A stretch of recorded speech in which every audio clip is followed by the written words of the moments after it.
Hai, Assalamualaikum semua. Mesti ramai yang suka makan ayam masak kicap kan?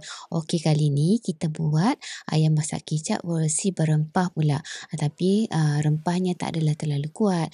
Rasa dia light-light saja. Bahan-bahan dia mudah je.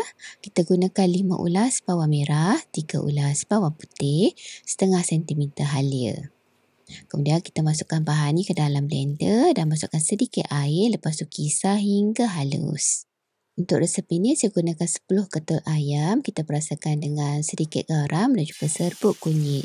Lepas tu panaskan minyak, kemudian kita goreng ayam ni hingga masak. Kalau ada yang suka ayam 3/4 masak, boleh goreng sesuai selera. Setelah ayam masak, bolehlah kita angkat dan ketepikan. Keluarkan lebihan minyak tadi, tinggal sedikit saja untuk menumis. Masukkan bahan yang kita kisar tadi. Okey, lepas tu kita tumis hingga garing. Setelah tumisan garing, kita masukkan 1 sudu besar serbuk kari ayam, 1 sudu besar serbuk cili, 1 sudu kecil gula merah. Serbuk cili tu boleh lebihkan kalau suka lebih pedas. Lepas tu kita tumis hingga pecah minyak. Okey, masa proses tumis ni, kalau takut tumisan hangus, boleh letak sedikit air, kemudian kita tumis sampai tumisan kita cantik dan pecah minyak. Okey, nampaknya tumisan kita dah cantik, dah terbit minyak dah. Kita masukkan 3 sudu besar sos tiram. Untuk resep ini saya tak masukkan garam dalam dia punya sos.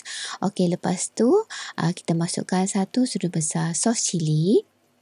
Masukkan juga sedikit kicap pekat. Ini untuk gelapkan warna. Dan juga lebih kurang 3 sudu besar kicap lemak manis. Akhir sekali kita masukkan anggaran setengah cawan air asam jawa. Kemudian kita kacau-kacau sekejap dan kita biarkan kuah ni mendidih. Setelah kuah mendidih, kita masukkan ayam yang telah pun digoreng tadi.